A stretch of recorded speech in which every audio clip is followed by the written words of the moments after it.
Hey, Trey here, and this is Us and Them from West Virginia Public Broadcasting.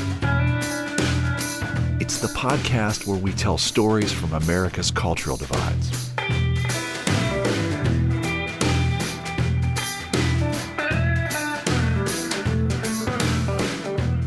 Our last program was called The Talk. Our sex ed program has been the most popular one to date, and it sparked a lot of conversation on our Facebook page. I was really struck by a note I got from a friend of mine who is a doctor, and she's a conservative person and a Christian. She wrote, "We as a society greatly underestimate the power of sex outside of marriage." She said, "Realism often hits in the privacy of your doctor's office."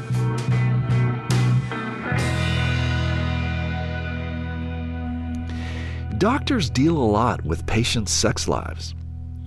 But here's a guy who says doctors are not often really equipped to do this. I'm Dr. Michael Ross, and I'm Professor of Sexual Health Education in the Department of Family Medicine at the University of Minnesota.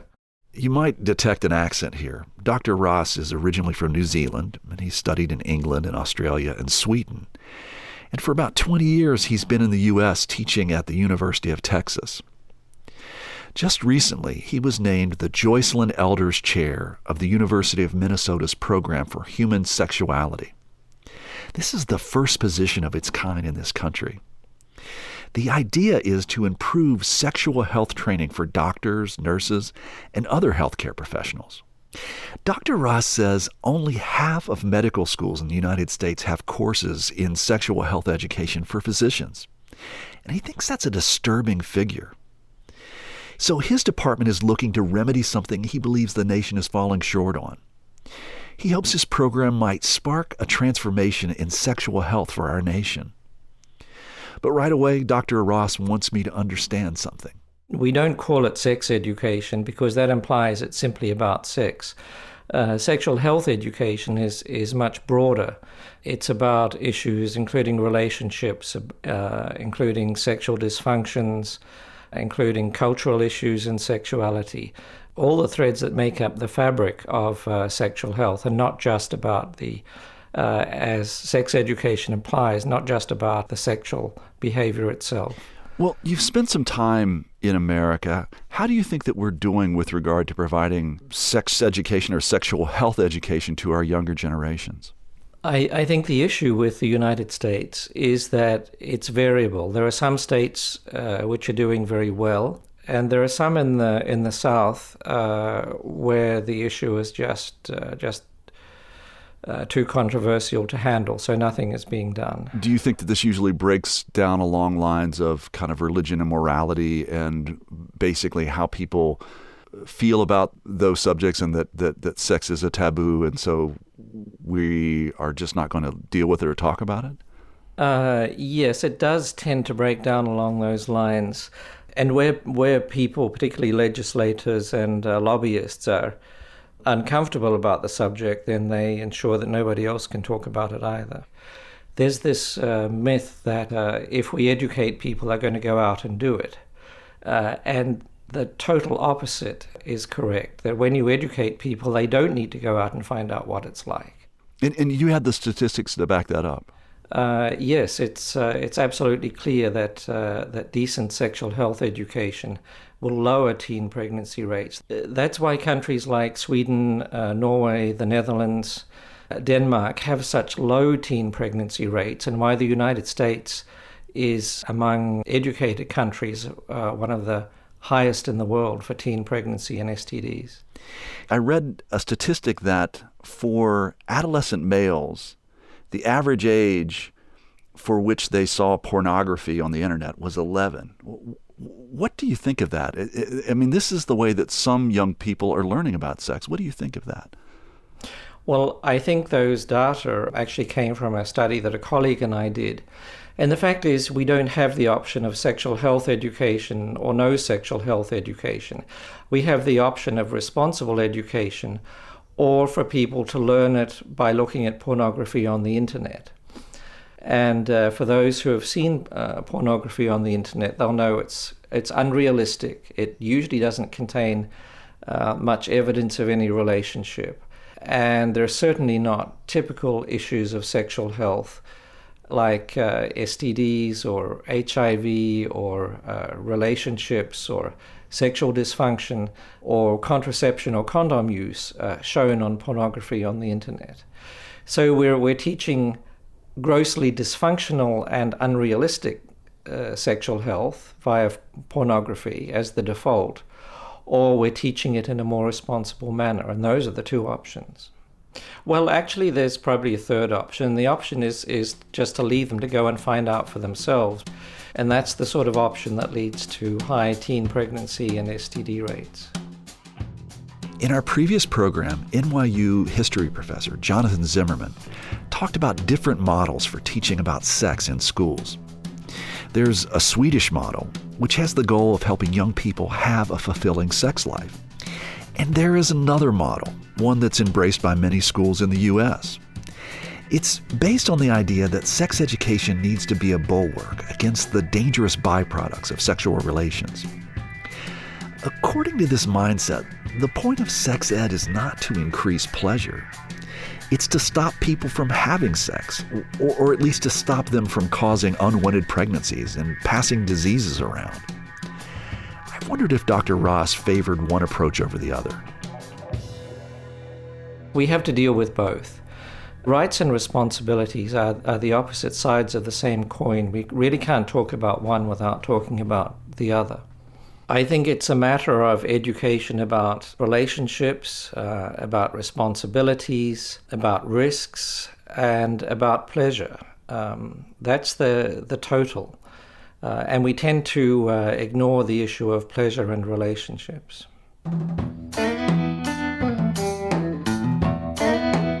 Coming up, Dr. Ross tells us what he thinks about scared straight sex education tactics. Any educator who's looked at the evidence will tell you that fear has a half-life of about 3 hours.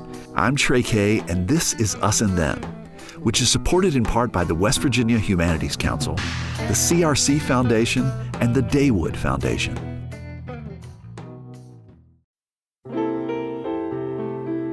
Music lifts us up and brings us together, even when we can't get together in person. Mountain Stage brings you live performances on the air, online, and in our podcast. They remind you how it feels to be in a live audience listening to live music.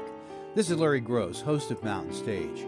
Find a link to our stations and our podcast online at mountainstage.org.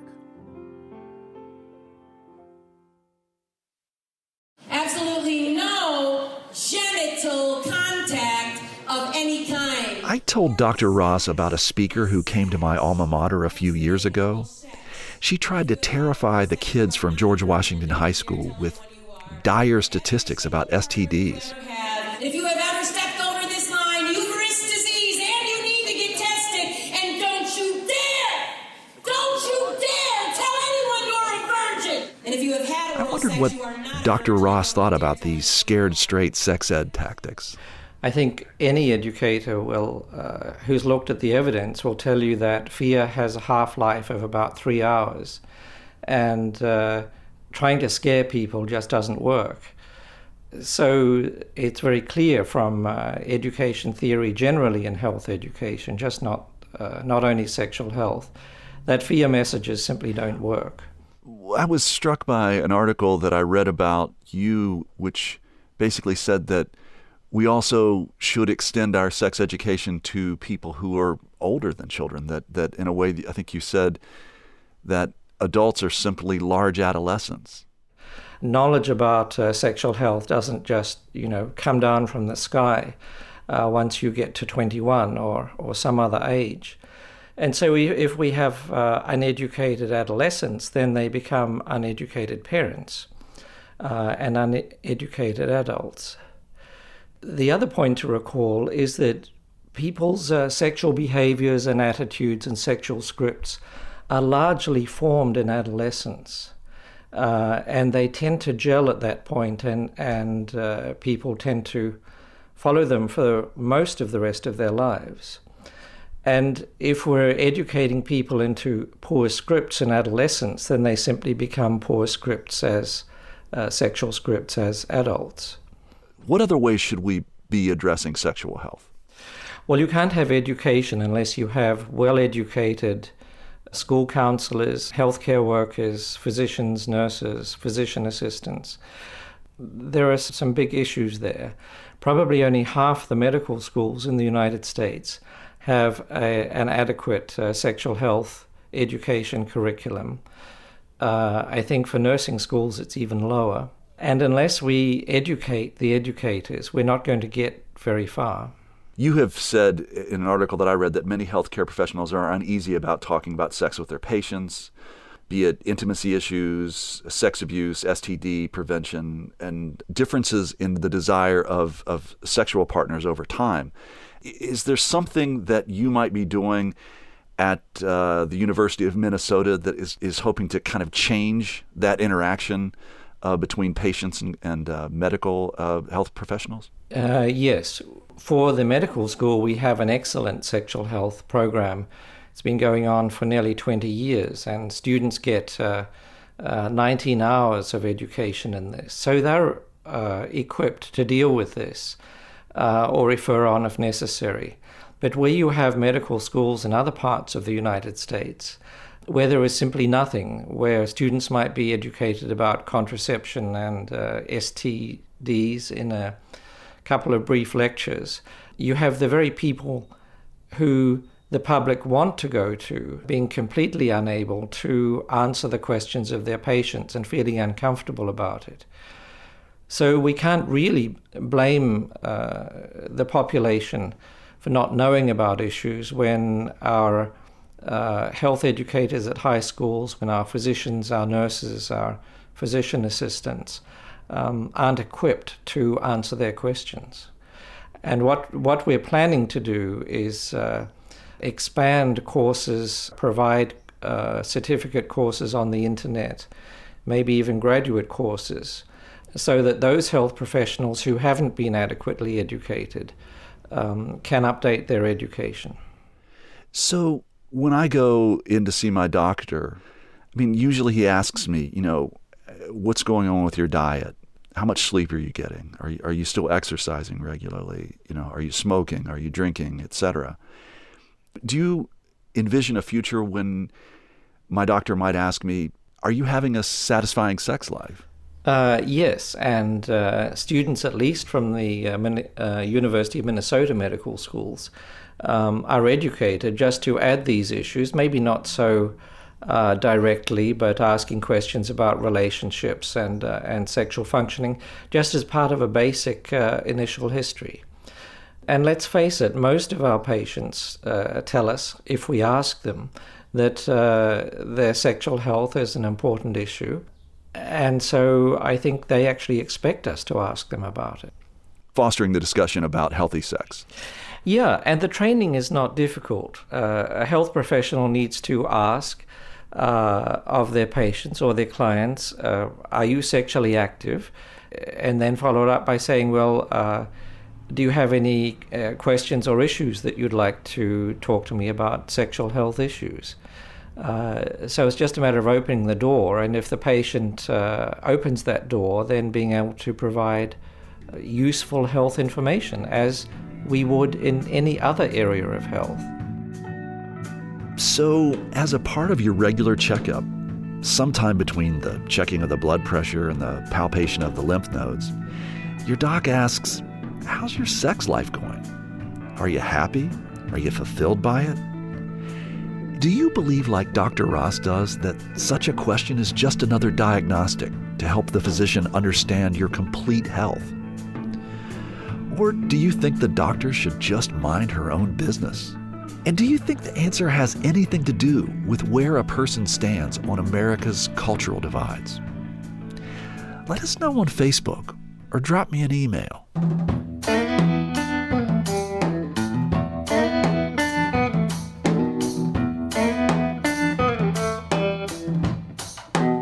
You've been listening to Us and Them. Our show was written and produced by me and Lori Stern. Catherine Winter edited this program, and it was mixed by Lori Stern and Chris Julin. Michael Lipton and Tristan Lozow wrote and performed our show music. And for this show, we are welcoming our first intern. Thanks to Sophia Tedesco for helping us whip this show together.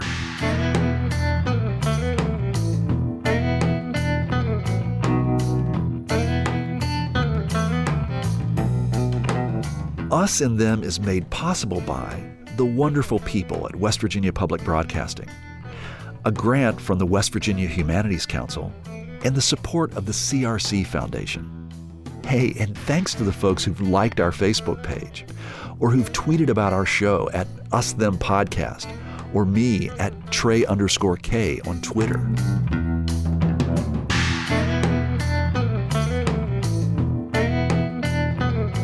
And please keep those ratings and reviews coming on iTunes.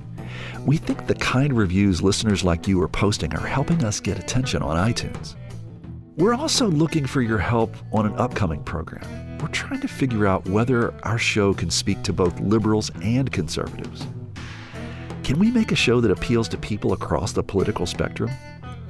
Or are Americans too divided to listen to the same podcast? We'd love to get your thoughts.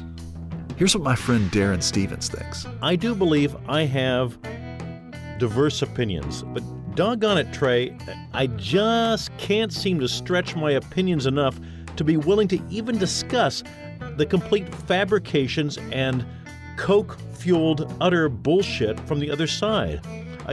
Or maybe I should just agree that privatizing Social Security is a good idea after all. There's so many fabrications and lies from the other side. They're allowed to do that, and our side is not.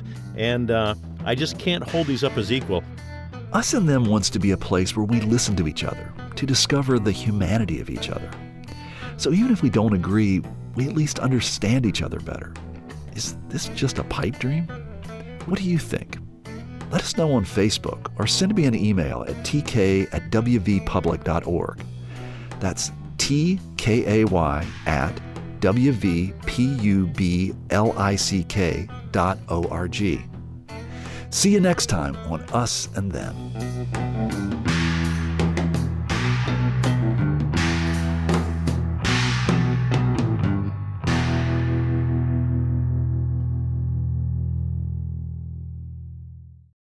Support for this podcast comes from the Corporation for Public Broadcasting. From